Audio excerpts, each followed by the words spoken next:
Kaos spesial dari Starting Eleven, merchandise edisi Timnas Day. Klik link di deskripsi untuk pre-order ya.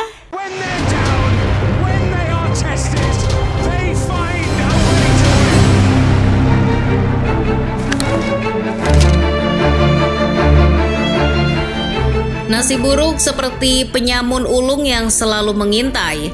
Ia licik dan siap menjatuhkan kita dari mana saja tanpa ampun. Tanpa kita bisa mengelak, di saat seperti itu kita akan remuk redam, terseok-seok bagai seorang pesakitan di tengah mereka yang sedang bersinar. Jalan kita akan lebih lambat ketika yang lain melaju begitu cepat. Apa yang disebut nasib buruk itu sedang memeluk erat timnas Singapura, salah satu raksasa di Asia Tenggara, peraih 4 gelar Piala AFF, dijatuhkan begitu saja oleh nasib buruk yang tengik. Status sebagai peraih gelar Piala AFF terbanyak setelah Thailand sama sekali tak bisa menolong Singapura. Well, apa yang terjadi pada timnas Singapura? Mengapa The Lions seolah ambruk hanya dalam waktu yang kita tak pernah menyangka akan secepat itu? Berikut ini kisahnya. Sebelum itu jangan lupa subscribe dan nyalakan loncengnya agar tidak ketinggalan video terbaru dari Starting Eleven Story. Gagal di edisi pertama Piala AFF, Singapura lalu menunjukkan tajinya di edisi kedua. Lolos untuk pertama kalinya ke final di edisi 1998, Singapura mengalahkan tuan rumah Vietnam dan membawa pulang trofinya. Siapa sangka gelar pertama itu membuka jalan bagi Singapura di Piala AFF. Setelah juara di tahun 1998, Singapura lolos di 3 final lainnya, 2004, 2007, dan 2012. Singapura melibas 3 lawannya di 3 final tersebut. Indonesia dikalahkan di 2004 dan Thailand digiling 2 kali di tahun 2007 dan 2012.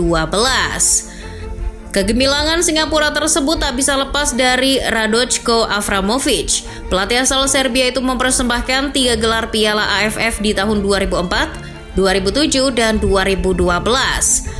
Besarnya legasi yang diciptakan Avramovic, The Lions akan sulit meloloskan diri dari bayang-bayangnya saat ia angkat kaki. Perginya Avramovic membuat timnas Singapura seperti mesin yang kehilangan salah satu baut terpentingnya.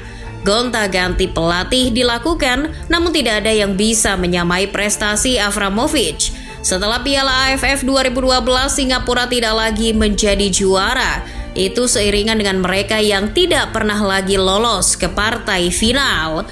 Satu-satunya prestasi terbaik di AFF adalah tahun 2020 saat Singapura berhasil melangkah ke semifinal. Selain di level senior, di level kelompok umur, Singapura juga kehilangan ruangnya. Dari tahun 2013 tidak ada lagi medali SEA Games yang didapat Singapura. Di level paling dasar saja bonyok, apalagi yang lebih tinggi. Singapura tak pernah lolos ke Piala Asia sejak 1984. Itu artinya kegemilangan Singapura di Piala AFF pun tidak bisa dilanjutkan di tingkat Asia. Jadi, ketika Singapura tak lagi gemilang di AFF, tak mengejutkan apabila mereka kehabisan tenaga di kualifikasi Piala Asia. Di Piala Dunia, Singapura masih jadi depot gol tim-tim lainnya. Ambil contoh di kualifikasi Piala Dunia 2026 zona Asia. Singapura melenggang ke putaran kedua, tapi di sana hanya menjadi samsak tim-tim seperti Thailand, Cina, dan Korea Selatan. Singapura benar-benar kehabisan energi untuk naik ke taraf yang lebih tinggi. Di putaran kedua tersebut, The Lions hanya meraih 1 poin, hasil menahan imbang Tiongkok dengan susah payah. Singapura pun dipaksa menerima kenyataan bahwa ranking mereka di FIFA perlahan-lahan merosot. Dari posisi 149 di tahun 2015, mereka turun ke peringkat 173 pada 2018, menjadi ranking terendah sejak bergabung ke FIFA. Ranking mereka sempat naik ke 157 di akhir tahun 2019, tapi anjlok lagi di akhir tahun berikutnya ke 158. Kini, per 19 September 2024, Singapura masih berada di peringkat 161, lebih rendah dari Indonesia dan Malaysia. itu jelas memalukan bagi peraih gelar Piala AFF terbanyak kedua setelah Thailand.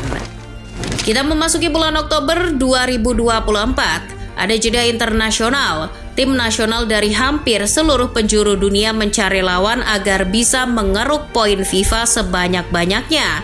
Namun, alih-alih bertanding dengan sesama negara, Singapura justru menggelar uji tanding dengan klub lokal dan klub dari luar negeri. Mirisnya lagi, bukan hasil positif yang didapat, melainkan sebaliknya. Bulan lalu dihajar Johor Darul Ta'zim 3-0. Oktober 2024 ini giliran klub G1 League FC Tokyo yang menyetrika timnas Singapura dengan skor 4-0. Kekalahan itu makin menegaskan ketidakberdayaan timnas Singapura. Apa yang terjadi pada The Lions ini? Tak pelak salah satunya diakibatkan oleh mandeknya proyek naturalisasi. Di belahan Asia Tenggara lain, program naturalisasi dianggap mematikan talenta lokal. Namun di tengah kekolotan semacam itu, Singapura pernah mendobrak melakukan proyek naturalisasi yang gila-gilaan. Kesuksesan meraih 4 gelar Piala AFF juga sedikit banyak berkat proyek ini. Di tahun 2004 misalnya, Singapura diperkuat 3 pemain naturalisasi, Baihaki Haizan dan Daniel Bennett, 2 di antaranya. Ada pula Idmi Dixon dan Agu Kasmir di angkatan berikutnya. Bahkan di edisi 2012, Singapura belum berhenti menaturalisasi pemain. Muncul Alexander Durik, barulah setelah itu proyek naturalisasi berhenti. Singapura memang masih memakai pemain naturalisasi seperti Mustafik di 2016. Namun, usia senja membuatnya tak lagi berdaya. Tahun 2017 ketika Federasi Sepak Bola Singapura atau FAS dipimpin Lim Kia Tong, naturalisasi makin jarang dilakukan seiring izin mendapatkan paspor atau hak kewarganegaraan Singapura bagi warga asing dipersulit. Sulitnya memperoleh paspor Singapura ternyata menciptakan buih-buih masalah antara FAS dan pemerintah Singapura. Hubungan keduanya pun tidak erat, FAS dipaksa tunduk oleh pemerintah. Namun ketika prestasi timnasnya jeblok, pemerintah bisa lepas tangan dan seluruh dampratan mengarah ke FAS. Salah satu contoh kasusnya menimpa Ben Davies. Sang pemain pernah diangkut Fulham dari Singapore Sports School. Impian bermain di Liga Inggris terbuka, namun pemerintah Singapura menghalangi kepergian Davies ke Inggris. Kementerian Pertahanan Singapura tidak mengizinkan Davies berangkat ke Inggris karena harus menjalani wajib militer. Demikian yang ditulis Pandit Football. Karena memiliki 3 paspor, Singapura, Thailand, dan Inggris, Davies pun akhirnya meninggalkan timnas Singapura yang sudah dibelanya sejak U16, lalu pindah ke Thailand dan berangkat ke Inggris. Hal serupa juga dialami penggawa Lyon City Tailors, Adam Suwandi. Ia dipaksa melupakan tawaran FC Metz demi wajib militer. Ketatnya aturan wajib militer ini membebani FAS. Ia seperti batu besar yang menghalangi kesuksesan pembinaan usia muda. Mengingat sebetulnya pembinaan usia muda Singapura salah satu yang terbaik di Asia Tenggara. Singapura pernah menjadi tempat yang sering dikunjungi para pemandu bakat dari Eropa. Salah satu bentuk pembinaan yang dilakukan adalah membentuk tim Young Lions yang isinya pemain lokal di bawah usia 23 tahun. Tim ini berkompetisi di Liga Utama Singapura. Sayangnya pembinaan mandek sampai di sana. Ketika negara sesama ASEAN seperti Malaysia, Thailand, dan Indonesia mengorbitkan pemainnya ke luar negeri, Singapura tidak.